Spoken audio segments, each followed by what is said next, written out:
எல்லாரும் எடுத்துட்டீங்களா? பைபிள் 2 பேதுரு 3ஆம் அதிகாரம் 18ஆம் வசனம் வாசிங்க.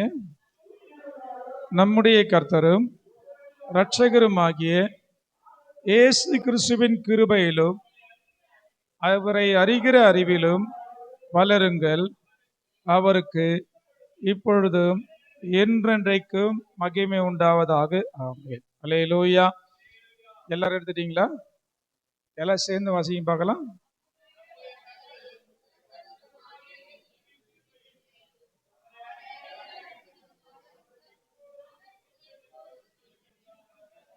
ஆமென், ஆமென். அல்லேலூயா. வளருங்கள். என்ன போட்டிருக்கு? வளருங்கள். ஒரு மனுஷன் வளரணுமா வளரக்கூடாதா? சொல்லுங்க. ஒரு மனுஷன் வளரணுமா வளரக்கூடாதா? வளரலான்னு சொல்லுவாங்க.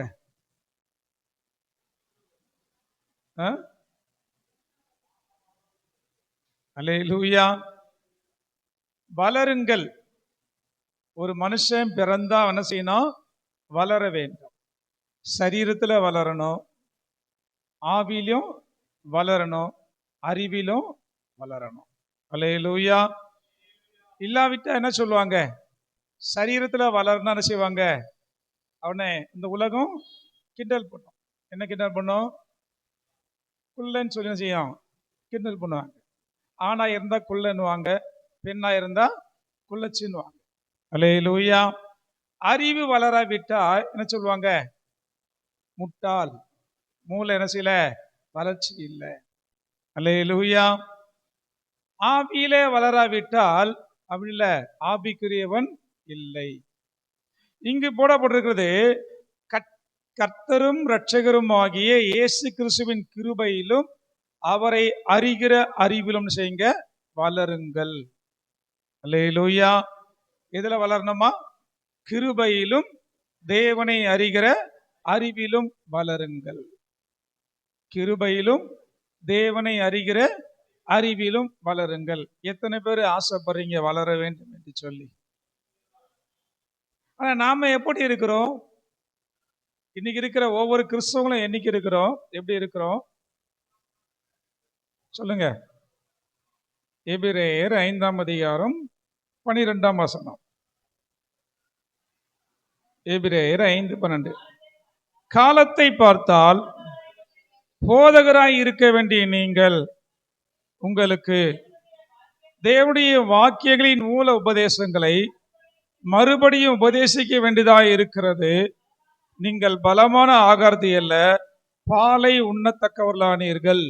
அல்லேலூயா. காலத்தை பார்த்தால் எப்படி இருக்கணுமா? சொல்லுங்க. காலத்தை பார்த்தால் போதகர்களாய் இருக்க வேண்டிய நீங்கள் இப்ப எப்படி இருக்கீங்க? எப்படி இருக்கீங்க? குழந்தையாய் இருக்கிறீர்கள். சொல்லுது, நீங்கள் பலமான ஆகாரத்தை அல்ல, பாலை உண்ணத்தக்கவர்களாய் இருக்கிறார். காலத்தை பார்த்தா ஒரு 10 வருஷம் ஆயிட்டு, ஒரு 10 வயசு பையன் இன்னும் பாலை குடிச்சிருந்தா எப்படி இருக்கும்? 10 வயசு பையன் பாலை குடிச்சா எப்படி இருக்கும்? என்ன பண்ணும்? நல்ல கறி, மீன், முட்டை, நல்ல சாப்பாடு செய்யணும், சாப்பிடணும். நல்ல அல்லேலூயா. அப்படி சாப்பிட்டதான் என்ன செய்ய அவனுடைய பலன் இருக்கும். இன்னும் பாலையே குடிக்கிறான்னு சொன்னா அவனுக்குள்ள என்ன வரல இன்னும்? அல்லேலூயா. காலத்தை பார்த்தால் போதகராய் இருக்க வேண்டும். ஆனால் இன்னும் என்ன செய்யறான்? விசுவாசி. அது என்ன? அற்ப விசுவாசியா இருக்கிறோம். அல்லேலூயா. காலத்தை பார்த்தால் எப்படி இருக்கணும்? நீங்கள் ரட்சிக்கப்பட்ட நாட்களை கணக்கு பண்ணி பாருங்களேன். 5 வருஷம், 10 வருஷம், 15 வருஷம், 20 வருஷம். ஆனால் இன்னும் எப்படிதான் இருக்கிறோம்? ஒரு வளர்ச்சி இல்லாம. என்ன வளர்ச்சி? தேவ கிருபையில வளராம, தேவனை அறிகிற அறிவுல வளராம, இன்னும் ரட்சிக்கப்பட்ட ஆரம்பத்துல ரட்சிக்கப்பட்ட மதியலா அதே போலதான் செய்யறோம், காணப்படுகிறோம். அல்லேலூயா. நீங்க இல்ல, இன்னைக்கு ரட்சிக்கப்பட்ட கிறிஸ்தவர்கள் 90% பேர் அப்படியே தான் இருக்கிறார்கள். எப்படி இருக்கிறாங்க? சொல்லுங்க, எப்படி இருக்கிறாங்க? எப்படி ரட்சிக்கப்பட்டார்களோ அப்படியே தான் இருக்கிறாங்க. ஒரு வளர்ச்சி ஒண்ணு செய்யல இல்ல. என்ன வளர்ச்சி இல்ல? செபிக்க தெரியல,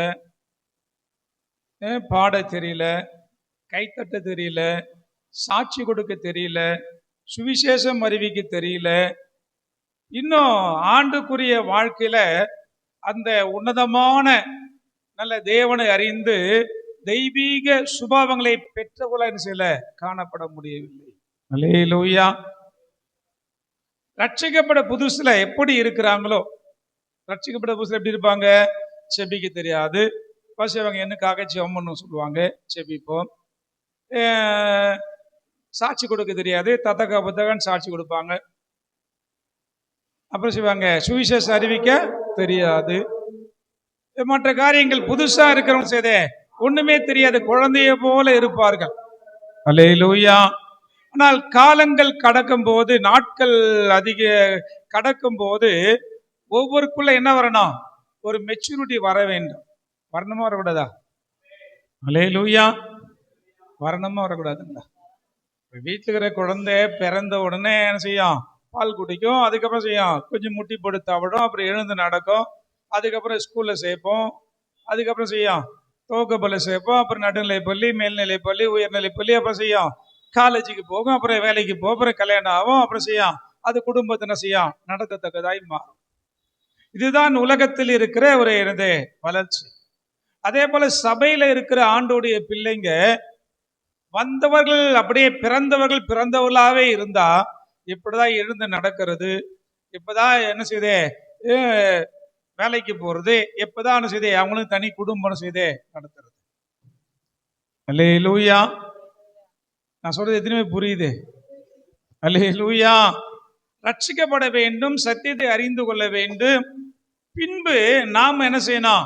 மற்றவர்களுக்கு போதிக்கத்தக்கதாக, அதான் காலத்தை பார்த்தால் போதகராயிருக்க நீங்க நம்ம 10 பேருக்கு நீங்க புத்தி சொல்லத்தக்கதாக, சத்தியத்தை சொல்லத்தக்கதாக, நீங்க ஒரு 10 பேரை நடத்தத்தக்கதாக இந்த என்ன செய்யணும்? போதகராய் வளர வேண்டிய நீங்கள் இன்னும் எப்படிதான் இருக்கிறோம்? சொல்லுங்க, குழந்தையா பாருங்க. அழகா சொல்றார் அவரு, காலத்தை பார்த்தால் போதகராய் இருக்க வேண்டிய நீங்கள் உங்களுக்கு தேவனுடைய வாக்கியங்களின் மூல உபதேசங்களை மறுபடியும் உபதேசிக்க வேண்டியதாக இருக்கிறது. மூல உபதேசம் என்ன தெரியுமா? மூல உபதேசம் ஒரு சபையில மூல உபதேசம் என்ன தெரியுமா?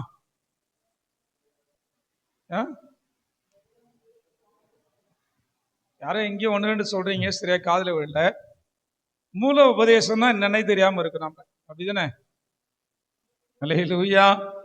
6ஆம் அதிகாரம், அதே எபிரேயர் 6ஆம் அதிகாரம் 1ஆம் வசனம் 2ஆம் வசனம் வாசிங்க. ஆகையால் கிறிஸ்துவை பற்றி சொல்லிய மூல உபதேச வசனங்களை, கிறிஸ்துவை பற்றிய சொல்லிய மூல உபதேச வசனங்களை நாம் விட்டு செத்த கிரியைகளுக்கு நீங்களாகும் மனம் திரும்புதல், தேவன் பேரில் வைக்கும் விசுவாசம், தேவன் பேரில் வைக்கும் விசுவாசம், ஸ்நானங்களுக்கு அடுத்த உபதேசம், கைகளை வைக்குதல், மரித்தோரின் உயிர்த்தெழுதல், நித்திய நியாயத்தீர்ப்பு என்பவைகளாகிய அஸ்திபாரத்தை மறுபடியும் போடாமல் பூரணராகும்படி கடந்து போவோமாக.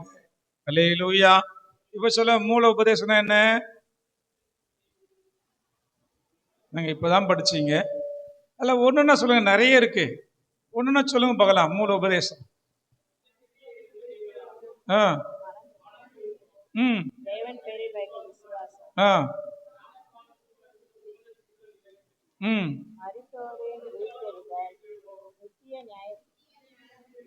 இதெல்லாம் என்ன உபதேசம்? மூல உபதேசம். அதாவது சபைக்கு வந்த ஆரம்பத்துல சொல்லப்படுகிற உபதேசம். என்ன உபதேசம்னா, சிலுவை கிறிஸ்துவை பற்றி சொல்லிய மூல உபதேச வசனங்களை நாம் விட்டு. அல்லேலூயா. கிறிஸ்துவை பற்றி சொன்ன நம்ம போய் ஒரு சுவிசேஷம் சொன்ன என்ன சொல்லுவோம்?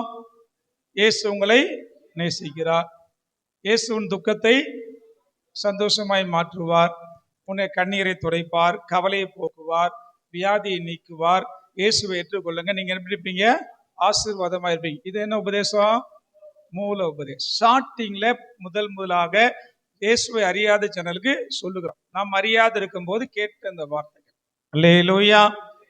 ஆனா இதே வார்த்தைய எத்தனை வருஷம் ஆனாலும் இதுதான் எனக்கு வேணும்னு சொல்ற விசுவாசிங்க இருக்காங்க. அல்லேலூயா. எப்ப சபைக்கு வந்தாலும் இயேசுனை கண்ணீரை துடைப்பார்.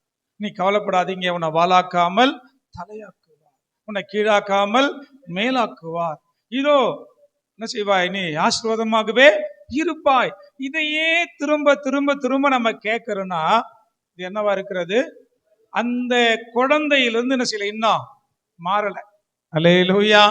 குழந்தை என்னதான் கேட்கும்? மீண்டும் மீண்டும் அழுதா பால் தான் கேட்கும். அதே போல மூல உபதேசம் இது குறிப்பிட்ட காலத்துக்கு ரட்சிக்கப்பட்டு வந்த அந்த ஆரம்ப ரட்சிக்கப்படுகிற காலத்துல, அந்த காலத்துல. அடுத்து சொல்லுகிறது செத்த கிரியைகளுக்கு நீங்களாக மனம் திரும்புதல். செத்த கிரியைகளுக்கு நீங்களாக மனம் திரும்ப என்ன செய்யலாம்? பாவத்தை விட்டு மனம் திரும்புங்க, அதை செய்யாதீங்க, விக்கிரகத்தை வழிபடாதீங்க, என்ன செய்யுங்க? பாவம் செய்யாதீங்க. இந்த சொல்லுவாங்களே, இந்த பாரம்பரிய காரியத்துக்கு இந்துக்கள் செய்கிற அந்த காரியங்களுக்கு விட்டு என்ன செய்யுங்க? விலைக்கு வாங்க. அல்லேலூயா. அது செத்த கிரியைகளுக்கு நீங்க மனம் திரும்புதல். மரித்தவர்களுக்கு சடங்கு செய்யறது. நானு நிறைய பேர் என்ன செய்வாங்க? இந்த காரியங்களை விட்டு ஜாதகம் பார்க்கறது, அப்புறம் நல்ல நாள் கெட்ட நாள் பார்க்கறது,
அல்லேலூயா. இவ்விதமான நிறைய பேர் என்ன செய்யறாங்க? இந்த செத்த கிரிகளை விட்டு விலகாம இருக்காங்க. இந்த ஜாதகம் பார்க்கிற, நாள் பார்க்கிற, இந்த விதமான காரியங்களை செய்கிற இவர்கள் என்ன செய்யறாங்க? இன்னும் விட்டு விலகாத அதே குழந்தையா இருக்காங்க. இயேசுவை ஏற்றுக்கொள்வதற்கு முன்பாக நீங்க செய்த சடங்கு காரியங்களை என்ன செய்த? இயேசுவை ஏற்றுக்கொண்ட பிறகு அதை விட்டு என்ன செய்யணும்? நீங்களாக்கி. இது மூல உபதேசம். அடுத்து சொல்றது தேவன் பேரில் வைக்கும் விசுவாசம். அல்லேலூயா. இது என்னவா? மூல உபதேசம். விசுவாசம் என்னது? இயேசுவை நம்புங்க, இயேசுவையே நம்புங்க, அவர் நிச்சயமா செய்வார். இதை எத்தனை காலத்துக்கு சொல்ல வேண்டியதா இருக்கு விசுவாச சபைக்கு? அல்லேலூயா. எதனா ஒரு சின்ன பிரச்சனை என்ன செய்யணும்? சோர்ந்து போய் மூலையில உட்கார்ந்து கவலைப்படாதீங்க. ஆண்டவர் சொன்னார், உங்களை இருதயம் கலங்காது இருப்பதாக தேவனிடத்துல விசுவாசமா இருங்கன்னு சொன்னார். அல்லேலூயா. இது ஆரம்பத்துல இயேசுவை ஏற்றுக்கொள்ளுகிற அந்த காலகட்டத்துல நமக்கு ஆண்டவர் மேல விசுவாசமும் வராது. என்ன செய்வாங்க? இந்த விசுவாசத்தை பத்தி சொல்லிட்டு இருப்பாங்க. ஆனா காலத்துக்கும் இயேசுவை நம்பு, இயேசுவை விசுவாசி, இயேசுவை நம்பு, இயேசுவை விசுவாசி, இதே சொல்லிட்டு இருக்க முடியும். அல்லேலூயா. ஆனா இன்னைக்கு 190% விசுவாசிகள் அல்ல, அவங்க எப்படிதான் இருக்கிறாங்க? அவிசுவாசியா தான் இருக்கிறாங்க. அல்லேலூயா. 3 வருஷம் இயேசுவோடு கூட இருந்த தோமாவே பார்த்து ஆண்டவர் சொன்னார், அவிவிசுவாசி இராமல் விசுவாசி. நம்ப மாட்டாங்க சீக்கிரமா. செங்கடலை பிளந்தவர் என்னுடைய பிரச்சனையை செய்வாரே பிளப்பா. எரிகோவை நொறுக்கியவர் என் பிரச்சனையை செய்வாரே நொறுக்குவார் என்ற அந்த விசுவாசம் ஆரம்பத்துல வந்துட்டா, அந்த விசுவாசம் நமக்குள்ள இருக்கணும். எப்ப பாரு மீன விசுவாசியாரு விசுவாசமாரு விசுவாசமாரு மீனமா என்ன சொல்ல வேண்டிய அவசியம் இல்லை. யாருக்கு சொல்லணும்? குழந்தைக்கு தான் திரும்ப திரும்ப சொல்லணும். அல்லேலூயா. காலத்தை பார்த்தால் போதகராக இருக்க வேண்டிய நீங்கள், மற்றவர்களுக்கு விசுவாசத்தை சொல்ல வேண்டிய நீங்கள், உங்களுக்கே மீண்டுமாய் விசுவாசமாயிரு சொல்லுவது என்னவா இருக்கிறது? மூல உபதேசம் திரும்ப திரும்ப சொல்ல வேண்டியதா இருக்கிறது. அல்லேலூயா. அடுத்து சொல்லு, ஸ்தானங்களுக்கு அடுத்த உபதேசம் என்ன உபதேசம்? ஞானஸ்தானம் எடுங்க. அல்லேலூயா. எத்தனை சபைக்கு வந்தாலும் ஞானஸ்தானம் எடுக்கிற ஆட்கள் எவ்வளவு பேர் இருக்காங்க? நம்ம சபையில இல்லை, அப்படி ஏதோ ஒரு சிலர் தான் இருக்காங்க. ஞானஸ்தானம் அந்த உபதேசத்தையே மீண்டும் மீண்டும் ரட்சிக்கப்பட்டு 5 வருஷம் இருப்பாங்க, 10 வருஷம் இருப்பாங்க, என்ன பண்ணிருக்க மாட்டாங்க? ஞானஸ்தானம் சொல்லுங்க எடுக்கவே மாட்டாங்க. ஞானம் எடுங்க, ஞானம் எடுங்க, ஞானம் எடுங்க, ஞானம் எடுங்க. இது ஸ்டார்டிங்ல சொல்றோம் பார்த்தீங்களா? ரட்சிக்கப்படுங்க, மனம் திரும்புங்க, ஞானஸ்தானம் எடுத்துக்கொள்ளுங்க, நீங்க கர்த்தருக்குன்னு செய்யுங்க, சொந்தமான பிள்ளையா இருப்பீங்க. ஆரம்பத்தில் சொல்லும்போது அதான் மூல உபதேசம். இதையே 10 வருஷமா சொல்லிட்டே இருப்போமானால் அவங்க இன்னும் எப்படிதான் இருக்கிறாங்க? ஒரு ஞானஸ்தானத்தை விட ஒப்பு கொடுக்காத அளவுக்கு அவர்கள் இன்னும் எப்படி இருக்காங்க?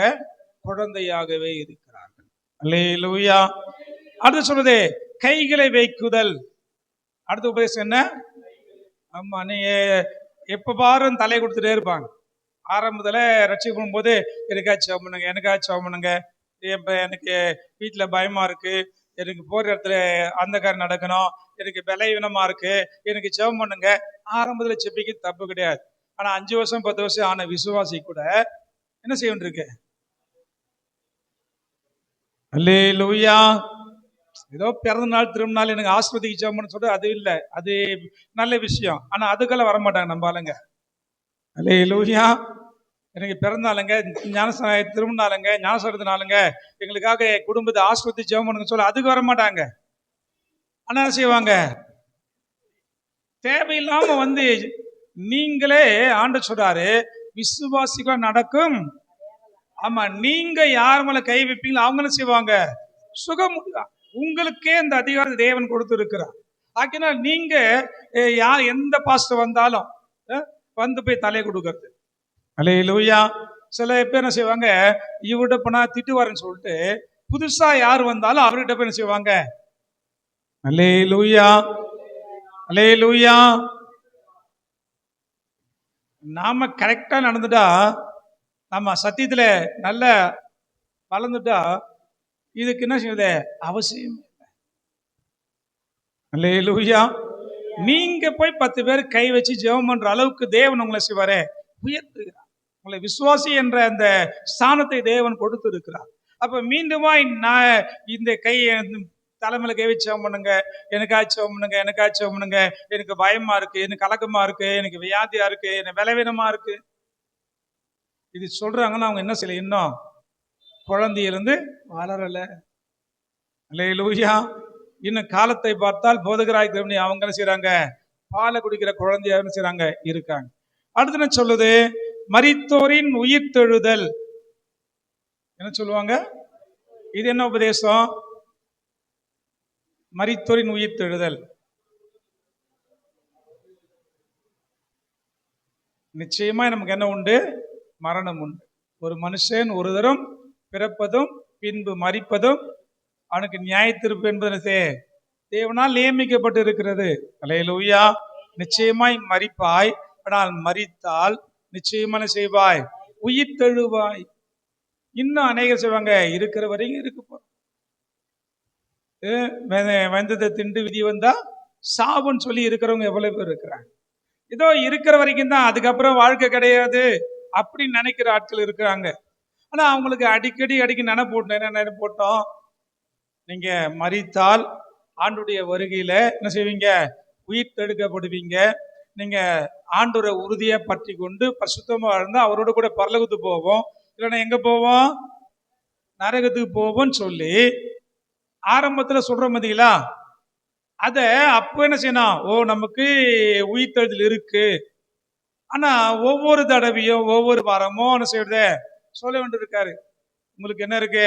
நீங்க ஆத்தும விலையேறப்பட்டது, அது ஒண்ணு நரகத்துக்கு போக, இல்ல சொர்க்கத்துக்கு போகும். நீங்க உங்களை ஆத்துமா காத்து கொள்ளுன்னு சொல்ல வேண்டியது. அல்லேலூயா. இதை நீங்க மற்றவங்களும் சொல்லணும். புது விசுவாசிகளுக்கு, புதுசா ரட்சிக்கப்படாத ஜனங்களுக்கு போய் என்ன செய்யணும்? சொல்லணும். அப்பா, நீங்க செத்தா இதோட வாழ்க்கை முடியாது, அதுக்கு பிறகுதான் வாழ்க்கை ஆரம்பிக்குது. அந்த வாழ்க்கை ஒண்ணு என்ன செய்யும்?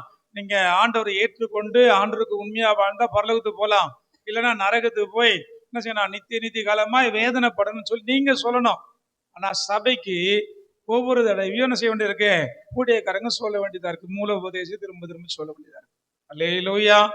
அடுத்து நான் சொல்லுது, நித்திய நியாய தீர்ப்பு என்பவைகளாகிய அஸ்திபாரத்தை, நித்திய நியாய தீர்ப்பு. அல்லேலூயா. நம்ம என்ன வச்சிருக்கிற ஆண்டவரே? நியாய தீர்ப்பு, கடைசிகள நியாய தீர்ப்பு இருக்கு. அதனால நம்ம பார்த்து வாழுங்க, பரிசுத்தமா வாழுங்க. தப்பு பண்ணா ஆண்டுடைய நியாய தீர்ப்புல போய் நிக்கணும். இதே மறுபடியும் அதே அஸ்திபாரத்தை போட வேண்டியதா இருக்கு. அல்லேலூயா, அல்லேலூயா. எத்தனை பேர் புரியுது? சொல்றது உண்மை புரியுதா? இது புதுசா வந்த ஒரு ஆட்களுக்கு சொல்லப்பட வேண்டிய மூல உபதேசம், அஸ்திபாரங்கள். இதை எதை சொல்லணும்னா, இதை இன்னொரு விதமா சொல்லணும்னா, உங்க பிள்ளைகளை என்ன செய்றீங்க? பள்ளிக்கூடம் சேர்த்துட்டீங்க. எல்கேஜி, யூகேஜி, 1ஆம் கிளாஸ் 2ஆம் கிளாஸ் சேர்த்துட்டீங்க, படிக்கிறாங்க வச்சுங்களேன். ஃபர்ஸ்ட்ல போனா கத்து கொடுப்பாங்க, சொல்லுங்களேன். ABCD கத்து கொடுப்பாங்க, அப்புறம் AAEE கத்து கொடுப்பாங்க, அப்புறம் காங்காச்சானம் கத்து கொடுப்பாங்க. ஓகே, இதுதான் இது மூல பாடம். ஒரு பிள்ளைங்களுக்கு தமிழ் கத்துக்கணும்னா தமிழ் எழுத்துக்கள் சொல்லி தரணும். உயிரெழுத்து 12, மெய்யெழுத்து. இந்த பக்கம் படிச்ச காலேஜில் படிச்சவங்க இருக்காங்களே, மெய்யெழுத்து எத்தனையுமா?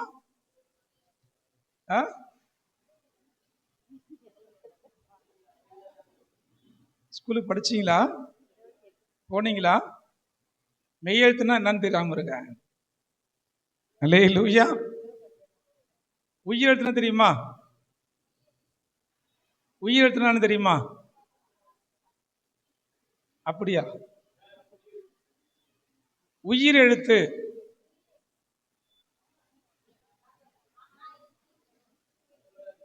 காலேஜ் படிச்சீங்க தெரியல, 8ஆம் கிளாஸ் படிச்சீங்கன்னு தெரியுது. சொல்ல வந்தீங்களே, சரி மெய்யெழுத்து சொல்லுங்க. எப்பா, அல்லேலூயா. சரி, உயிர் மெய் எழுத்து சொல்லுங்க பார்க்கலாம்.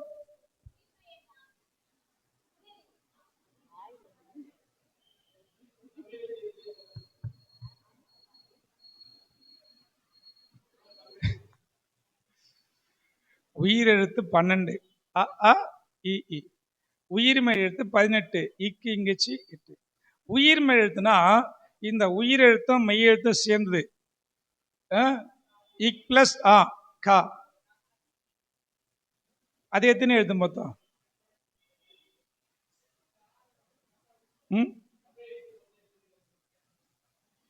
சொல்லுங்க பார்க்கலாம்.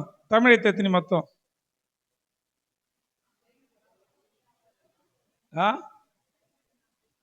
247.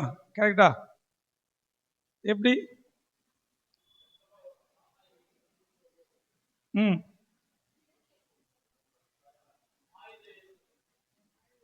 ஒன்று.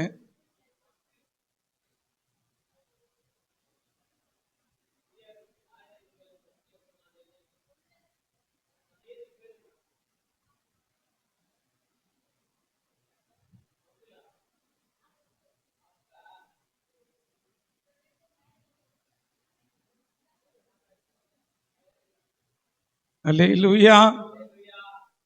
இப்போ இதையே நீங்க 10ஆம் கிளாஸ் வரைக்கும் உங்களுக்கு இதே சொல்லி கொடுத்தா எப்படி இருக்கும்? இப்போ உங்களுக்கு பிள்ளைகளை படிக்கிறீங்க, 1ஆம் கிளாஸ் போகிறான், காங்காச்சா சொல்கிறான், ஏபிசி சொல்கிறான். திருப்பியும் 5ஆம் கிளாஸ் போகிறான், என்னடா சொல்லி கொடுத்தாங்க? ஏபிசிடி காங்காச்சா. இதே சொன்னால் எப்படி இருக்கும் சொல்லுங்க? இன்னைக்கு விசுவாசிங்க அப்படிதான் இருக்கிறாங்க. ரட்சிக்கப்பட்ட நாள்ல இருந்து 5 வருஷம் 10 வருஷம் ஆனாலும் மீண்டும் என்ன செய்றாங்க? அதே ஏபிசிடி, அதே அஇ, அதே காங்காச்சா தான். அல்லேலூயா, அல்லேலூயா. கொஞ்சம் நான் சொல்றது உங்களுக்கு புரியுதா? கொஞ்சம் ஒப்பிட்டு பாருங்களேன். இப்போ உங்க பிள்ளைங்க படிச்ச அதே பாடத்தை மீண்டுமாய் அதே படிச்சா உங்களுக்கு எப்படி இருக்கும்? என்னடா அவனுக்கு வருஷம் பீஸை கட்டி பணத்தை கட்டி இதையே சொல்லிட்டு இருக்கியே, அதுக்கு மேல பாடமே தெரியாதா? சொல்லுமா சொல்ல மாட்டோமா? அடிப்போமா அடிக்க மாட்டோமா? இல்ல போய் டீச்சரை போய் கேள்வி கேட்க மாட்டோமா? அல்லேலூயா. என்ன டீச்சர் 1ஆம் கிளாஸ்ல அதே தான் சொன்னான், 2ஆம் கிளாஸ் அதான் சொல்றான், 3ஆம் கிளாஸ் அதே தான் சொல்றான், 10ஆம் கிளாஸ் சொன்னா இன்னைக்கும் என்ன செய்யறான்? அதே தான் சொல்றான். வேற பாடம் இல்லையா? இருக்கா இல்லையா? ஒவ்வொரு வருஷத்துக்கும் ஒவ்வொரு பாடம் இருக்கு. ஆனா இன்னைக்கு படிக்கிற பிள்ளைங்களுக்கு அதுதான் இருக்கு. ஏன் சொல்லுங்க? ஏன் சொல்லுங்க? 1ஆம் கிளாஸ் இருந்து 9ஆம் கிளாஸ் வரைக்கும் என்ன பண்ணிட்டாங்க? ஆல் பாஸ் கொடுத்துட்டாங்க. 8ஆம் கிளாஸ் வரைக்கும் 9ஆம் கிளாஸ் வரைக்குமா? 8ஆ 9ஆ? 8 வரைக்குமா? அப்ப 8வது ஃபைல், இப்ப 8வது ஃபைல் பண்றாங்களா? ஆல் பாஸ் திட்டம் எந்த அறிவாளி கொண்டு வந்தான்னு தெரியல. அல்லேலூயா. எந்த அறிவாளி கொண்டு வந்தான்னு தெரியல. 8ஆம் இது ஆல் பாஸ். ஏன்னா பிள்ளைங்க என்ன செய்யக்கூடாது, இதுவாயிடக்கூடாது சொல்லிட்டு அவங்களுக்கு என்ன செய்றாங்க? கொண்டு வந்துட்டாங்க. அதனால இந்த 8ஆம் கிளாஸ் வரைக்கும் பிள்ளைங்க எப்படிதான் இருக்கு? மக்கா தான் இருக்கு. அவங்கள ஒழுங்கா 1ஆம் கிளாஸ்ல 2ஆம் கிளாஸ்ல படிச்சு எக்ஸாம் பாஸ் பண்ணி, எக்ஸாம் படிக்க வரலையா அவங்கள ஃபெயில் ஆக்கி, அதுக்கப்புறம் படிச்சதுக்கு அப்புறம் பாஸ் ஆகி, ஃபர்ஸ்ட் எல்லாம் விளையாட்டா சொல்லுவாங்க, எத்தனை படிச்சிருக்க? 1ஆம் கிளாஸ்ல 1 வருஷம், 2ஆம் கிளாஸ்ல 2 வருஷம், 3ஆம் கிளாஸ்ல 3 வருஷம், 4ஆம் கிளாஸ்ல அப்படி யாரு படிச்சிருது? நாங்க படிக்கிற காலத்துல அப்படி இருந்தது. இப்ப என்ன இல்ல, ஆல் பாஸ். 8ஆம் கிளாஸ் 9ஆம் கிளாஸ் சொன்னா செய்றாங்க, பேபேன்னு முடிக்கிறாங்க நீங்க பிள்ளைங்க. அல்லேலூயா. 9th 10th வந்தா ஃபுல்லா வடிகட்டுறாங்க. இன்னைக்கு 10th வந்து ஏன் அதிகமா பிள்ளைங்க சூசைட் பண்ணிக்கிற காரணம்னா, 9th வரைக்கும் அவங்க என்ன செய்யல, ஃபெயில் ஆகாம பாஸ் ஆகி வந்துட்டாங்க, கவலையே இல்லை. இப்ப 10th வந்து ஃபெயில் ஆனா அவங்களால செய்ய முடியல, தாங்க முடியல. இதை சின்ன வயசுல இருந்தே ஒழுங்கா அந்த பாஸ் ஃபெயில் ஆகிட்டே வந்தானாக்கா அவங்களுக்கு படிப்பை குறித்த ஒரு அக்கறை இருக்கும், ஒழுங்கா படிப்பாங்க. 2வது ஃபெயில் ஆனா என்ன செய்வாங்க? மனசை தேத்திப்பாங்க. ஓ, பாஸும் ஃபெயிலும் நம்முடைய வாழ்க்கையில் என்ன செய்யும்? வரும் என்பது தேர்த்திக் கொள்வார்கள்.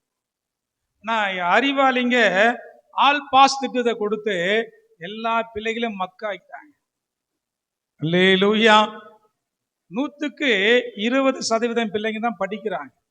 80% பிள்ளைங்க என்ன செய்யுதுங்க? படிப்பில்லாத அந்த தமிழை படிக்க சொன்ன தமிழே தகராறா இருக்கு.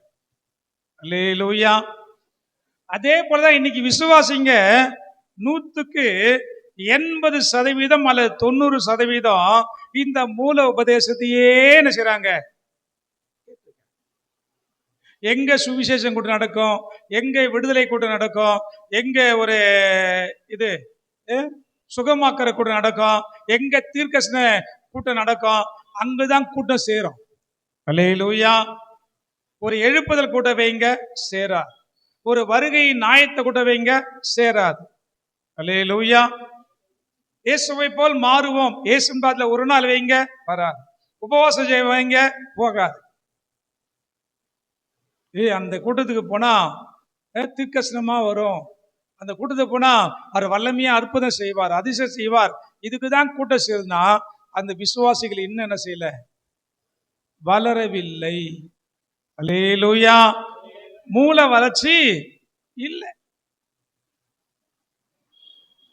சரியான அந்த வளர்ச்சி வருஷம் இன்க்ரீஸ் ஆகிட்டே இருக்கணும். வரணும், ரட்சிக்கப்படணும், ஞானஸ்நானம் எடுக்கணும், பசுத்த அபிஷேகத்தை பெறணும், அடுத்து செய்யணும், அடுத்து நான் இயேசுவை போல மாறணும், அடுத்து நான் ஆண்டவருக்கு ஆத்தும ஆதாயம் பண்ணணும், அடுத்து 10 பேர் சுவிசேஷம் சொல்லணும், அப்படி செய்யணும். ஒரு சபையை ஆயத்தப்படுத்தி சபையில என்ன செய்யணும், ஊழியம் செய்யணும். இந்த என்ன செய்யணும், ஸ்டெப் பை ஸ்டெப்பா போயிட்டே இருக்கணும். ஒரு சபையில ஒரு விசுவாசி வந்தா குறைஞ்சது 3 இல்ல 5 வருஷம் அந்த சபையில இருந்து அடுத்த காலத்துல ஊழியம் செய்ய ஊழியக்காரனா மாறி போகணும். அல்லேலூயா, சத்தமா சொல்லுவோமே. இல்ல விட்டா நான் இங்கேதான் அப்படியே தான் இருப்பேன், அரைச்சமாவே அரைப்பேன், அரைக்க உட்கார்ந்து சரியா தேய்ப்பேனாக்கா அவங்களுக்குள்ள என்னல இன்னும் ஒரு வளர்ச்சியே இல்லை. ஆனா ஆண்டவர் சொல்லுகிறார், கிருபையிலும், சொல்லுங்க, கிருபையிலும் தேவனை அறிகிற அறிவிலும் வளருங்கள். அல்லேலூயா. கிருபையில எப்படி வளர முடியும் சொல்லுங்க, கிருபையில எப்படி வளர முடியும்?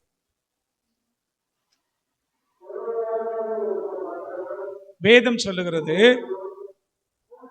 அநேகருடைய சோத்திரத்தினால்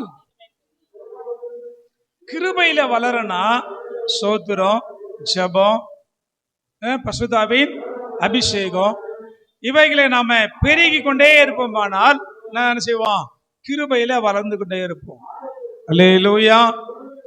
தேவ கிருபை நமக்கு தேவை.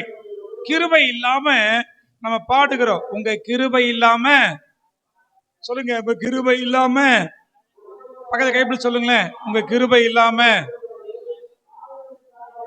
நான் சொன்னது அப்படியே செய்றீங்களா? பக்கத்துல ஒரு கிருபை இல்லாம வாழ முடியும்? நான் சொல்லும்போது நீங்க செய்ய பக்கத்துல கைப்பிடிச்சு, தேவ கிருபை இல்லாமல் வாழ முடியாது. அப்ப அந்த கிருபையை நான் பெற்றுக்கொண்ட கிருபையில நாங்க வளர என்ன செய்யணும்னா, தினமும் செபிக்கணும், தினமும் ஆண்டவரை செய்யணும், எக்காலத்தில் அவரை சோத்திரம் பண்ணணும், பசுத்த அபிஷேகத்துல நிரம்பணும். இப்படி நீங்க செய்தால்தான் கிருபையில என்ன செய்ய முடியும், வளர முடியும். அல்லேலூயா. கிருபையை பெற்றுக்கொள்ள பைபிள்ல நிறைய இருக்கு. தாழ்மையுள்ளவருக்கு தேவன் செய்யறாரு, கிருபை அளிக்கிறார், தமக்கு பயந்தவர்களுக்கு அவருடைய கிருபை சூழ்ந்து கொள்ளும். நிறைய என்ன செய்த வேதத்துல கிருபையை பெற்றுக்கொள்வதற்கு இருக்கு. ஆனா பெற்றுக்கொண்ட கிருபையில நம்ம செய்யணும், வளர வேண்டுமானால், பெற்றுக்கொண்ட கிருபையில வளர வேண்டுமானால் நம்ம செய்யணும், அனுதினம் ஜெபம் என்ன செய்யணும், தேவனை சோத்திரம் பண்ணிட்டே இருக்கணும். அல்லேலூயா. ஒரு செடியை வாங்கிட்டோம் வச்சுட்டோம், அந்த செடி வளர நம்ம என்ன பண்ணோம் சொல்லுங்க. உங்க வீட்டுல அழகா ரோஜா செடி வச்சுட்டீங்க, இல்ல குரோட்டன் செடி வச்சுட்டீங்க, அந்த செடி வளரணும் என்ன பண்ண, தினமும் தண்ணி ஊத்தணுமா ஊத்தக்கூடாதா? தண்ணி ஊத்துனா செடி வளரும். செடி வளர்ந்தாதானே பூ கொடுக்கும், காய் கொடுக்கும், கனி கொடுக்கும். தண்ணியை ஊத்தவே விட்டா என்ன செய்யுது? அப்ப நம்ம கிருபையை பெற்றுக்கொண்டோம், அவர் கிருபையினால் ரட்சிக்கப்பட்டோம். ஆனா அந்த கிருபையில நாம் வளர வேண்டுமானால் நமக்குள்ளே ஜெபம் என்கிற அந்த ஜீவத்தை நீர் ஊட்டி கொண்டே இருக்க வேண்டும். அல்லேலூயா. அந்த கிருபையில நாம் வளர அதை சோத்திரம் பண்ணிக்கிட்டே இருக்க வேண்டும். அப்படி கிருபையில வளர நாம நல்ல பசுத்தான அபிஷேகம் நிரம்பி என்ன செய்யணும், ஆவில நிறைந்தவர்களாய் காணப்பட வேண்டும். கொஞ்சம் உங்க மனசுல கை வச்சு பாருங்க, டெய்லியும் நாம செபிக்கிறோமா? செடிக்கு தண்ணீர் விட்டாதான் வளரும் என்ற அறிவு நமக்கு இருக்கு. ஆனா நாம செபித்தாதான் கிருபையில வளருவோம் என்கிற அந்த அறிவு நமக்கு இருக்கா? அல்லேலூயா. நான் அடிக்கடி சொல்லுவேன், இந்த செல் உலகமே உங்கள் கையில். இல்ல சிம் கார்டு வாங்கிப்பட்டு ரீசார்ஜ் பண்ணா அந்த நெட்வொர்க்குக்கும் செல்லுக்கு என்ன உண்டு, கனெக்ஷன் உண்டு. அல்லேலூயா. நம்ம என்ன செய்யலாம், உலகத்தையே என்ன செய்யலாம், செல்போன்ல பார்த்துக்கலாம். இப்போ நீங்க ரட்சிக்கப்பட்டு ஞானஸ்நானம் எடுத்துறீங்க, ஆண்டோட பிள்ளைய மாட்டீங்க, ஆண்டுக்கு உங்களுக்கு கனெக்ஷன் உண்டு. ஆனா இதே செல்போன் நீங்க தினந்தோறும் என்ன பண்ணும் சொல்லுங்க? யாருமே செல்போன் வச்சது இல்லையா? நாம தினந்தோறும் கிருபையில வளர வேண்டுமானால் நம்ம என்ன செய்யணும் சொல்லுங்க? அப்போ இந்த செல்போனை, இப்ப யாருமே செல்போன் வச்சு இல்லையா? செல்போனை தினந்தோறும் என்ன பண்றீங்க, போடுறீங்களா இல்லையா? போடாவிட்டா என்ன? அது சுவிட்ச் ஆஃப் ஆயிட்டு அதுக்கு என்ன பண்ண முடியாது, எந்த யூஸ் இல்லை, யூஸ்லெஸ் பில்லோ தூக்கி போட்டு போயிடலாம். 2 நாள் கரண்ட் இல்லைன்னா என்ன ஆயிடும், சார்ஜ் இல்லை, திருப்பி சார்ஜ் செய்ய முடியாது, போட முடியாது. அல்லேலூயா. அப்படி போட முடியாவிட்டு அந்த செல்போன் நம்ம என்ன செய்ய முடியாது, பயன்படுத்த முடியாது. அப்ப சாதாரண உலகத்தில் கண்டுபிடிச்ச உலகமே உங்கள் கையில் இருக்கிற இந்த செல்போன் யூஸ் பண்ணா தினந்தோறும் சார்ஜ் போட்டு போட வேண்டியது கட்டாயம், போடாவிட்டால் யூஸ்லெஸ். அப்போ உங்களை ரட்சித்த தேவனை நாம அந்த கிருபையில வளரணும்னா தினந்தோறும் என்ன செய்யணும், நம்ம ஜெபம் என்கிற சார்ஜ் போட்டுக்கிட்டே இருக்கணும். அல்லேலூயா. ஜெபம் என்கிற சார்ஜ் நமக்குள்ள வந்துட்டே இருந்தாதான் நம்ம கிருபையில இருக்க முடியும், கிருபையில வளர முடியும். ஜெபம் இல்லை என்றால் நமக்குள்ள என்ன இல்ல, இந்த செல்போன் யூஸ்லெஸ் பில்ல போல நாம ஒண்ணுமே இல்லாத யூஸ்லெஸ் ஆகிடும். இது நிறைய பேர் புரியும் தெரியும், ஆனா என்ன செய்யறது இல்ல. தினமும் தண்ணி ஊத்துறோம் செடி வளரும் தெரியும், தண்ணி ஊத்துறோம். தினமும் சார்ஜ் போட்டாதான் செல்போன்ல பேச முடியும் தெரியுது, சார்ஜ் போடுறோம். ஆனா தினம்தோறும் உள்ளான மனுஷன் வல்லமையால் நிறம் என்ன செய்யணும், ஜெபம் பண்ணாது. நான் பரிசுத்தமா வாழ்னா ஜெபம் பண்ணும். நம்முடைய என்ன தேவை கேட்டா செய்யணும், பெற்றுக்கொள்ள வேண்டுமானால் ஜெபம் பண்ணணும். எல்லாத்துக்கும் ஜெபம் பண்ணணும், ஜெபம் பண்ண தெரியும். ஆனா என்ன செய்ய மாட்டோம். கிறிஸ்தவல 100க்கு 90% பேர் அதுல என்ன செய்யல, இன்ட்ரெஸ்டே காட்டுவது இல்லை. கேட்டா ஒரே வார்த்தை, நேரம் இல்லை. அல்லேலூயா, அல்லேலூயா.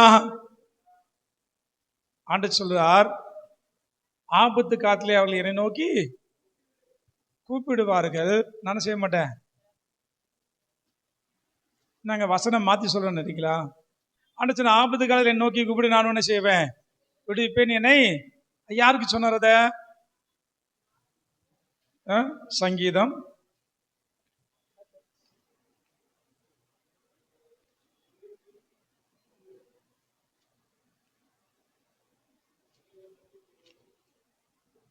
50:15 வாசிங்க. ஆபத்து காலத்தில் என்னை நோக்கி கூப்பிடு, நான் உன்னை விடுவிப்பேன், நீ என்னை மகிமைப்படுத்துவாய். அல்லேலூயா. சங்கீதம் 50:15. ஆபத்து காலத்தில் நீ என்னை நோக்கி கூப்பிடு, நான் உன்னை விடுவிப்பேன், நீ என்னை மகிமைப்படுத்துவாய். அதுக்கு முந்தின வசனம் வாசிங்க. எல்லாருக்கும் இந்த 5 தெரியும். நீ தேவனுக்கு ஸ்தோத்திர பலியிட்டு உன்னதமானவருக்கு உன் பொருத்தனைகளை செலுத்தி ஆபத்து காலத்தில் என்னை நோக்கி கூப்பிடு, நான் உன்னை விடுவிப்பேன், நீ என்னை மகிமைப்படுத்துவாய். எதுவுமே புரியுது? யாரு ஆபத்துகளை நோக்கி கூப்பிட்டா தேவன் விடுவிப்பார்னா அழகா சொல்லுது, தேவனுக்கு ஸ்தோத்திர பலியிட்டு உன்னதமானவருக்கு பொருத்தனையை. அதாவது யாரு ஸ்தோத்திரம் பண்றாங்க, யாரு ஜெபம் பண்றாங்க, யாரு ஆண்டவரோடு கூட நெருங்கி இருக்கிறார்களோ அவர்கள் ஆபத்து கால நோக்கி கூப்பிடும் போது தேவன் செய்வாரா, விடுவிப்பார். இன்னொன்னு வாசிங்க, நீதிமொழிகள். நான் சொன்ன வசந்து வாங்க, நீதிமொழிகள் 1ஆம் அதிகாரம்.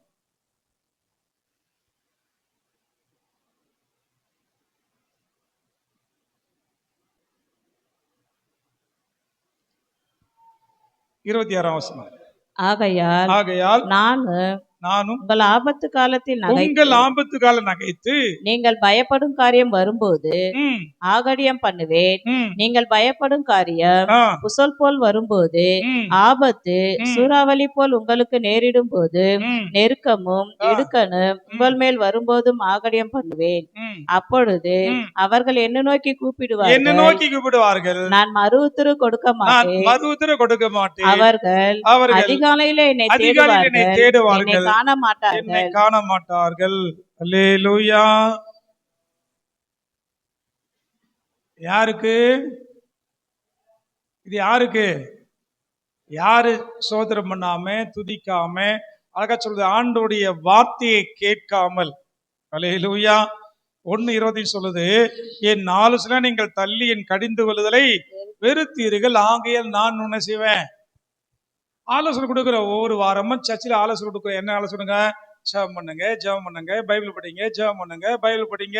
இந்த ஆலோசனையை தள்ளி அதுல நடக்காமல், ஜெபிக்காமல், வேத வாசிக்காமல், பசுத்தன் அபிஷேகம் நிரம்பாமல் இருக்கிற ஆட்களுக்கு ஆபத்துல கூப்பிட்டாலும் ஆண்டவர் செய்ய மாட்டாரா?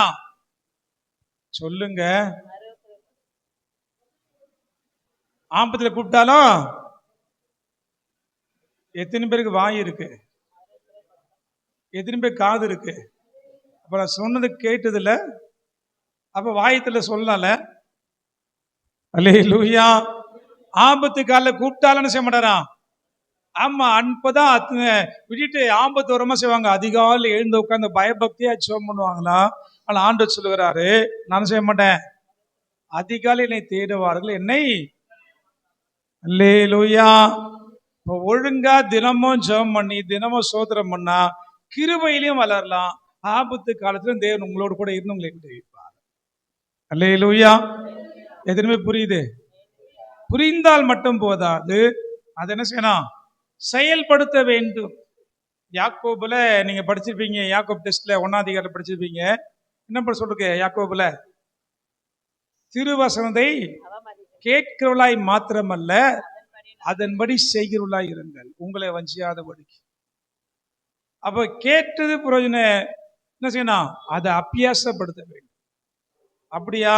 அப்ப நம்ம என்ன செய்யணும்? கிருபையில வளர என்ன செய்யணும்? செபிக்கணும். கிருபையில வளர என்ன செய்யணும்? சோத்திரம் பண்ணணும். கிருபையில வளரணும் என்ன செய்யணும்? பசுத்த அபிஷேகத்துல நிரம்பி இருக்கணும். அப்பதான் நம்ம கிருபை கிடைக்கும். அவர் கிருபை இருந்தா நம்ம வாழ முடியும். அவர் கிருபை இருந்தா நம்ம பரலோகத்துக்கு போக முடியும். அவருடைய கிருபை இருந்தாதான் இந்த உலகத்தை ஜெயிக்க முடியும்.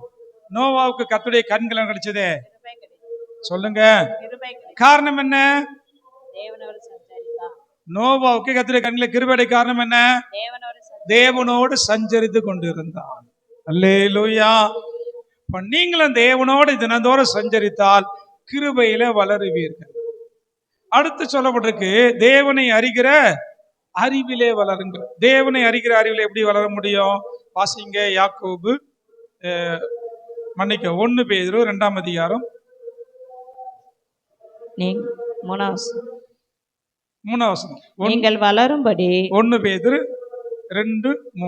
நீங்கள் வளரும்படி புதிதாய் பிறந்த குழந்தைகளைப் போல திருவசனமாகிய கலகமில்லாத ஞானபாலின் வாஞ்சையாயிருங்கள். அல்லேலூயா. நீங்கள் வளர வேண்டுமானால் இதுல தேவனை அறிகிற அறிவிலே வளர வேண்டுமானால், இயேசுவை அறிகிற அறிவிலே வளர வேண்டுமானால், சத்தியத்தை அறிகிற அறிவிலே வளர வேண்டுமானால் என்ன செய்யணுமா? சொல்லுங்க, பகலுக்கு எப்படி சொல்லுங்க? நீங்கள் வளர வேண்டுமானால் தினந்தோறும் காம்ப்ளான் குடியுங்கள். சொல்லுங்க. அல்லேலூயா. நீங்கள் வளர வேண்டுமானால் தினந்தோறும் ஹார்லிக்ஸ் குடியுங்கள். அல்லேலூயா.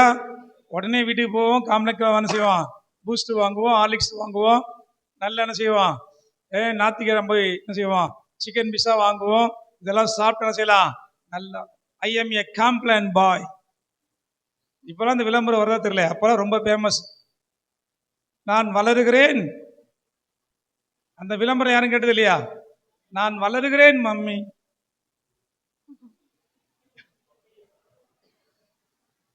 ஆனா வேதம் சொல்லுகிறது, நீங்கள் வளர வேண்டுமானால், நீங்கள் வளரும்படி புதிதாய் பிறந்த குழந்தையை போல திருவசனமாகிய கலங்கமில்லாத ஞானப்பலின் மேல் வாஞ்சியாயிருங்கள். நீங்கள் தேவனை அறிகிற அறிவில வளரனா, இயேசுவை அறிகிற அறிவில வளரனா, சத்தியத்தை அறிகிற அறிவில வளர வேண்டுமானால் இந்த கலங்கமில்லாத ஞானப்பாலின் மேல செய்யுங்க, வாஞ்சியாயிருங்க. எந்த ஞானப்பால்? திருவசனமாகிய கலங்கமில்லாத ஞானப்பால். அல்லேலூயா. சத்தமா சொல்லுவோமே. இதான் சத்தமா? அல்லேலூயா. பாருங்க, ஒரு குழந்தை, அதுவும் அழகா போட்டிருக்கு, புதிதாய் பிறந்த குழந்தை. அதுக்கு வேலையெல்லாம் என்னதான்?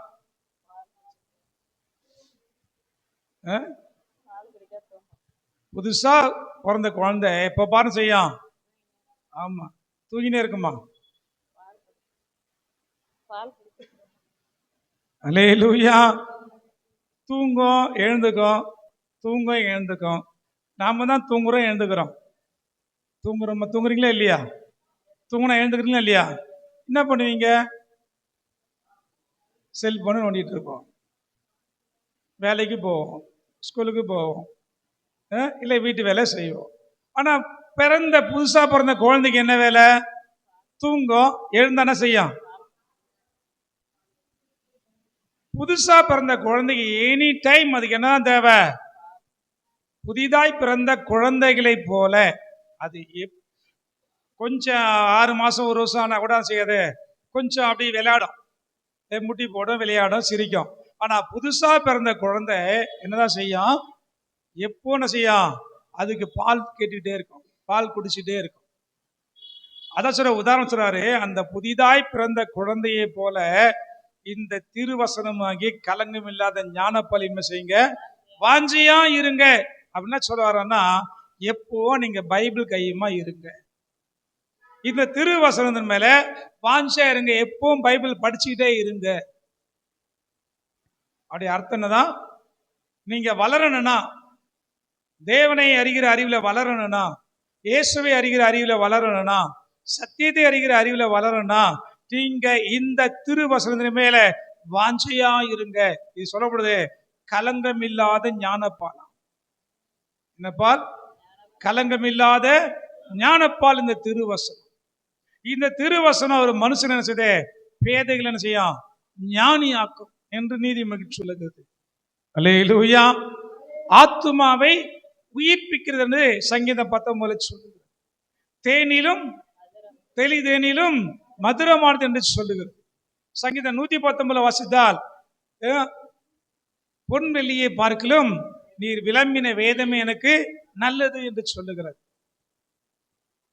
வானத்தையும் பூமியும் ஒழிந்து போகும், ஆனால் இந்த வேத வசனங்கள் செய்தான் ஒரு எழுத்தாங்கிலும் ஒழிந்து போகாது என்று சொல்லப்படுகிறது. எல்லாவற்றுக்கும் மேலாக இந்த வசனத்தை என்ன செய்யறாரா? உயர்த்தி வைத்திருக்கிறார் தேவன். அல்லேலூயா. அப்படி உன்னதமான இந்த தேவனுடைய வார்த்தையின் மேல யாரெல்லாம் வாஞ்சியா இருக்கிறார்களோ அவர்கள் நன்றாய் ஆவியிலே வளருவார்கள். அல்லேலூயா. இன்னைக்கு சர்ச்சைக்கு எத்தனை பேர் வரல? காரணம் என்ன? இந்த சத்தியத்தை அறிஞ்சிருந்தா, இந்த வேதவாசி வாஞ்சியா இருந்தா, சங்கீதம் 58 ஏசாயா 58 சொல்லப்பட்ட வசனம் ஞாபகம் இருக்கும். என்ன சொல்லப்படுகிறது? என் பரிசுத்த ஓய்வு நாளை, என் பரிசுத்த நாளாகிய ஓய்வு நாளிலே உனக்கு இஷ்டமானதை செய்யாதபடி உன் காலை விலக்கி உன் வழிகளின்படி நடவாமலும் உனக்கு இஷ்டமானதை செய்யாமலும் உன் சொந்த பேச்சை பேசாமலும் இருந்து ஓய்வு நாளை மனமகிழ்ச்சி நாள் என்றும் கர்த்தருடைய பரிசுத்த நாளை மகிமையுள்ள நாள் என்றும் சொல்லி அதை மகிமையாக எண்ணுவாயானால் அப்பொழுது கர்த்தரின் மனமகிழ்ச்சியாய் இருப்பாய். பூமியின் உயர்ந்த இடங்களில் ஏறி இருக்கும்படி பண்ணி தகப்பனாகிய யாக்கோபுடைய சுதந்திரத்தால் உன்னை போஷிப்பேன். கர்த்தருடைய வாய் இதை சொல்லிற்று. அல்லேலூயா. இந்த சத்தியத்தை அறிந்தால் ஞாயிற்றுக்கிழமை ஆலயத்து வருவதை செய்ய மாட்டாங்க, அசட்டா பண்ண மாட்டாங்க. அவருடைய 10 வேளை ஒண்ணுதே, ஓய்வு நாளை அசரிப்பாயா, அத மனமகிழ்ச்சி நாள் என்று செய்வாங்க என்னவாயா. இன்னும் ஆண்டவரை குறிச்சு நீங்க அறிஞ்சினா, இயேசுடைய பிறப்பு, அவருடைய ஊழியம், அசைத அற்புதம், அவருடைய சுபாவங்கள், அவருடைய குணங்கள் அறிந்து கொள்ள வேண்டுமானால் இதில் தான் அறிந்து கொள்ள முடியும். இந்த வேதத்தின் மூலமா தான் செய்ய முடியும், அறிந்து கொள்ள முடியும். நீங்க சொல்லலாம், நாங்க ஜீசஸ் படம் பார்த்து தெரிஞ்சுப்போம். அந்த ஜீசஸ் படம் எதிலிருந்து எடுத்திருக்காங்க? இந்த வேதத்திலிருந்து எடுத்திருக்கிறாங்க. அல்லேலூயா, அல்லேலூயா. ஒரு சபை விசுவாசி எப்படி இருக்க வேண்டுமானால் பவுல் எழுதியிருக்கிறார். ரோமர், 1 கொரிந்தியர், 2 கொரிந்தியர், அப்புறம் கலாத்தியர், எபேசியர், பிலிப்பியர், கொலோசியர், தெசலோனிக்கேயர், பிலமோன் சொல்றாங்க எழுதியிருக்கிறார். இதை ஒரு விசுவாசி படிச்சாக்கா என்ன செஞ்சிடலாம்? ஒரு விசுவாசி எப்படி இருக்கும் என்ற சத்தியம் தெரிஞ்சிடும், அவங்க விசுவாசியா இருப்பாங்க. அல்லேலூயா. இவர்கள் அதை வாசிக்கிறதில்லை, அதை நேசிக்கிறதில்லை. ஆகையால் விசுவாசியா இருப்பதில்லை. ஒரு ஊழியக்காரை எப்படி இருக்கணும்னா 1 தீமோத்தேயு, 2 தீமோத்தேயு, தீத்து, இந்த 3 புத்தகத்தை ஒரு ஊழியக்காரை ஒழுங்கா உட்கார்ந்து படிச்சா ஊழியக்காரனா இருப்பான். ஊழியக்காரன் அதை படிக்க விட்டால் அவனு சில ஊழியக்காரனாய் இருப்பதில்லை. அல்லேலூயா. நீதிமொழிகளை தினந்தோறும் படிச்சா உடைய வாழ்க்கையே என்ன செய்யும்? உலகத்துல வாழ வேண்டிய அத்தனை காரியங்களுக்கு உண்டான ஞானத்தையும் தெளிவையும் அந்த நீதிமொழி புத்தகத்திலே ஆரம்பத்துல இருந்து நம்ம வாசிப்போம். ஆதிய யாத்திரை வாசித்தா இந்த உலகம் உண்டாக்கப்பட்டது எப்படி, ஆண்டவர் எப்படி சிருஷ்டித்தார், ஆண்டுடைய அந்த கிரியைகள் எவ்வளவு பட்டது என்பதை அறிந்து கொள்ளலாம். தீர்க்க தரிசன புத்தகங்களை வாசிக்கும் போது ஆண்டு சொன்ன தீர்க்கதரிசனம் எப்படி நிறைவேறுகிறது, அப்ப எப்படி நிறைவேற்றி இப்ப எப்படி நிறைவேறி கொண்டிருக்கிறது அறிந்து கொள்ளலாம். வெளிப்பாடு விசேஷ படிச்சா என்ன செய்யலாம், இப்போ நடக்கிற காரியங்கள்லாம் அது சொல்லப்படுது அறிந்து கொள்ளலாம். அல்லேலூயா. வரலாறுகளை அறிந்து கொள்ளலாம்.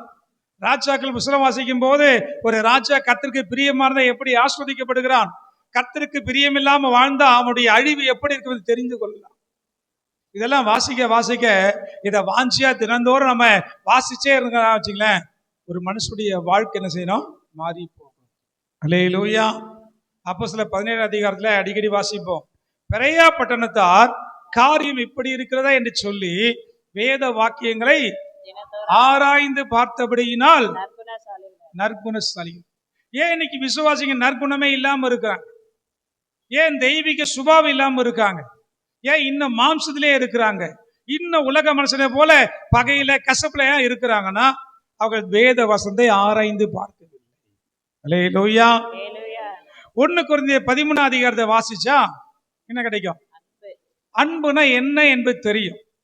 ஒரு மனுஷன் தேவ அன்பு இருந்தா எப்படியெல்லாம் இருப்பான்னு சொல்லி விவரிச்சு எழுதிருக்குது. அதை நீங்க தினந்தோறும் வாசிச்சா உங்களுக்குள்ள தேவ அன்பு பெருகும். எபிரேயர் 11 அதிகாரத்தை வாசிச்சா என்ன இருக்கு? விசுவாச பட்டியல். யாரெல்லாம் எப்படியெல்லாம் விசுவாசமா இருந்தாங்க, அதனால என்னெல்லாம் பெற்றுக்கொள்ள சொல்லி அந்த விசுவாச பட்டியல் பெருக பெருக நமக்குள்ள விசுவாசம் பெருகிட்டே இருக்கு. மத்தேயு 5, 6, 7 இந்த 3 அதிகாரத்தை வாசிச்சா போதும் கிறிஸ்துவின் உபதேசத்தை நம்ம அறிந்து கொள்ளலாம். அல்லேலூயா. ஒரு மனுஷன் தினந்தோறும் மத்தேயு 5ஆம் அதிகாரம், 6ஆம் அதிகாரம், 7ஆம் அதிகாரம் இந்த அதிகாரத்தை வாசிச்சா போதும் கிறிஸ்துவின் உபதேசம் அறிந்து கொள்ளலாம். ஒரு கன்னத்தில் அறைந்தால் நாங்க வசனம் தெரியாதா? அல்லேலூயா. அந்த அதிகாரம் வாசிச்சா என்ன செய்யலாம்? இந்த வசனம் நமக்கு தெரியும், என்ன செய்யணும்? அதுக்கு செவி கொடுக்க மாட்டேன்னா நீங்க சில இன்னும் வேதத்தை அறிய வேண்டிய பிரகாரம் அறியவில்லை. அவர் எப்படி தன்னை ஒப்பு கொடுத்தார், தன்னை பாடுகளுக்கு எப்படி ஒப்பு கொடுத்தார், அதை படிக்கும் போது நிச்சயமா நாம் ஒரு கன்னத்தில் அறைய சில மறுகணத்தை ஏன் நம்ம செய்வதில்லைன்னா இந்த வேதத்தை வாஞ்சிக்கிறது இல்லை, வேதத்தை வாசிக்கிறது. தினந்தோறும் ஒரு அதிகாரம் படிங்க. இந்த மாதம் என்ன டெஸ்ட்? யாக்கோபு, பேதுரு, அதுல 5, இதுல 10 அதிகாரம். இந்நேரம் என்ன செய்யலாம்? 3 முறை படிச்சிருக்கலாம். கேட்டா எத்தனை பேர் நான் படிச்சேன்னு சொன்னவங்க? அல்லேலூயா. சில பேர் படிச்சிருப்பீங்க, ஆனா நிறைய பேர் செய்யல. அந்த பைபிளே எங்களுக்கு பாவக்கா மாறிங்க. பைபிள் எப்படி? அல்லேலூயா. இந்த பைபிளை பாவக்கான்னு நினைச்சா உங்க வாழ்க்கை கசப்பாவே, உங்க வாழ்க்கை கண்ணீரா தான் இருக்கும், உங்களுடைய வாழ்க்கை வேதனையா தான் இருக்கும். ஆனா எப்போ இந்த வேதத்தை சொல்றால, அது எனக்கு உணவு போல ஆயிற்று. இந்த வேத வசனம் என்னவா? உணவு. எனக்கு ஆகாரம் நினைச்சு அதை படிச்சீங்கன்னா அது எனக்கு தேன், மதுரமான தேன் படிச்சீங்களா, தேனை போல உடைய வாழ்க்கை மதுரமா இருக்கும். அல்லேலூயா. உடைய வாழ்க்கை இன்பமா இருக்கும், உங்களுடைய வாழ்க்கை சந்தோஷமா இருக்கும், உங்களுடைய வாழ்க்கை கண்ணீர் இல்லாத வாழ்க்கையை காணப்படும். வேதத்தை நாம் வாஞ்சித்து அதை படிக்கணும். அல்லேலூயா. அல்லேலூயா. இதை நான் சொல்லல, பைபிள் சொல்லுகிறது. அதை நீங்க வாஞ்சித்து பாருங்க. நீங்க வளரணும்னா, நீங்க போதகராய் மாற வேண்டுமானால், ஒரு நல்ல ஒரு மூத்த விசுவாசியை மாற வேண்டுமானால், நல்ல ஆவிக்குரிய பிள்ளையாய் நீங்க மாற வேண்டுமானால், ஆவிக்குரிய தகப்பனாய், ஆவிக்குரிய தாயாய், ஆவிக்குரிய சகோதரனாய், ஆவிக்குரிய சகோதரியாய் மாற வேண்டுமானால், தேவனை அறிகிற அறிவில வளர, அது எங்க வளர முடியும்னா வேதத்தை வாசிச்சா மாத்திரம்தான் வளர முடியும். அல்லேலூயா. அது கதவுக்கு போல படிக்க கூடாது. அதை வாசிக்கணும், அதை நேசிக்கணும், என்ன செய்யணும், அதை தியானிக்கணும். தினந்தோறும் ஒரு அதிகாரம் படிச்சாலும் அது என்ன செய்யணும், உண்மையாய் அதை படிச்சு அதை தியானித்தால், இந்த வசனம் இப்படி சொல்லுகிறதே, நான் இப்படி இருக்கிறேன். அல்லேலூயா. இந்த வசனம் இவ்வளவு ஆசீர்வாதமா இருக்கே, நான் இன்னும் சில ஆசீர்வாதம் பெற்றுக் கொள்ளலையே. இந்த வசனம் ஆண்டவர் குறிச்சு இப்படி சொல்லுதே, யோபு குறிச்சு இந்த வசனம் சொல்லுதே, யோபுன்னு சொல்லுது, இவன் உத்தமனும் சன்மார்க்கனும் தேவனுக்கு பயந்து. அந்த யோபு குறிச்சு ஆண்டவர் சாட்சி கொடுக்கிறாரு. என்னை பத்தி ஆண்டவர் சாட்சி கொடுப்பாரா? இந்த கோணத்துல நான் பைபிள் படிக்க ஆரம்பிச்சா உண்மையாகவே நீங்க பூரண புருஷரா இருப்பீங்க. அல்லேலூயா.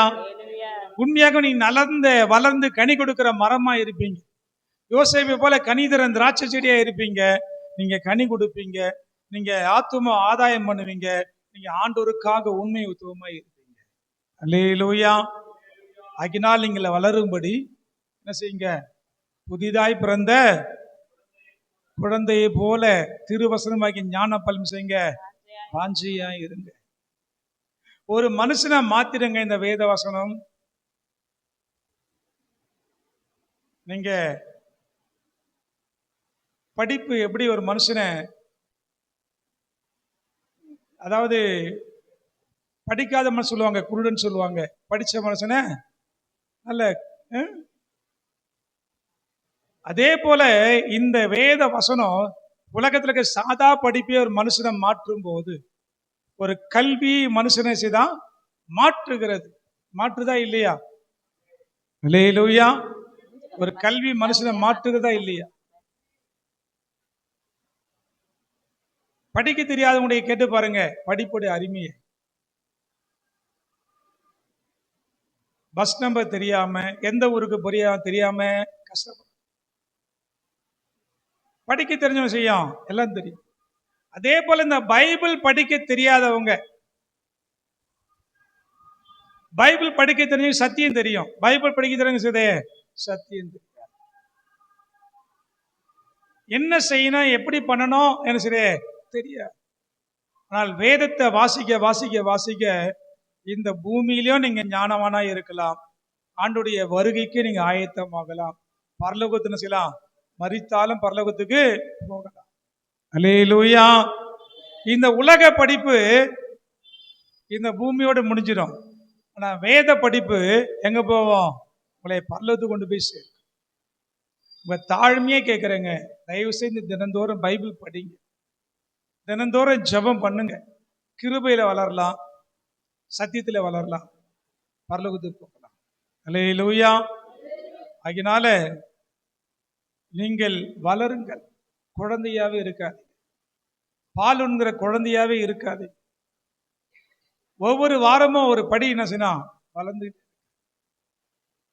ஒரு நகத்தை வெட்டினா கூட தினந்தோறும் செய்த வளருதா வளரலையா? ஒரு முடிய மொட்டை அடிச்சா கூட செய்த வளருதா வளரலையா? ஒவ்வொரு நாளும் அதோடைய வளர்ச்சி என்ன செய்யும், தெரிஞ்சுட்டே இருக்கு. அதே போல ஒவ்வொரு நாளும் ஒரு விசுவாசிய வளர்ச்சி தெரியணும், சபையில தெரியணும். நேற்று வந்த விசுவாசி நீங்க எப்படி இருக்காங்கன்னு தெரியணும். அந்த அளவுக்கு நீங்க வளர வேண்டுமானால் ஜெபிங்க, வேத வாசிங்க, கர்த்தர் உங்களை உன்னதமான இடத்துக்கு கொண்டு போய் வைப்பார். நம்முடைய